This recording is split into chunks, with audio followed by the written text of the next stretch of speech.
A day in my life, ang tagamawab na abot og laak.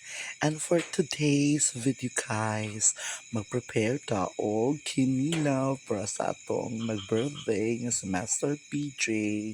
So nana siya guys, sumanan ako na siya kuan ang isda sa kuan, sa Sprite. So, ato nang ikuan guys, ato pang i-arrange ang mga pepino.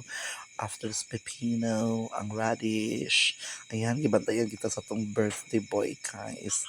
Ayan, sa atong arrange guys, dapat presentable asare.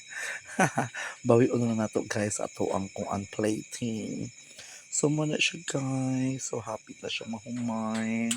So, nagtimpla na tadaan guys, no? That lemon guys. Happy na mga ni guys. Then, of course, ang lamas with suka ang gitimpla nag-asin. Ayan, ato na ibudbud guys. Ayan, ato na siyang ukayon before kaon para lami kaayo ni kaon guys. Ayan. So, okay na ba ni siya guys? Diba? Lami pag presentation. So, ato natin okay yun guys. Ukay, ukay, ukay. Kay hapit na ta mga un. Kay nana mga bisita. So, ato na siyang okay yun guys. Then, maglahit ani guys parang atong butangan og sili. Kay dili maga sili ang uban. Ayan. So, ready na ba? Ready mo mukhaon ani guys?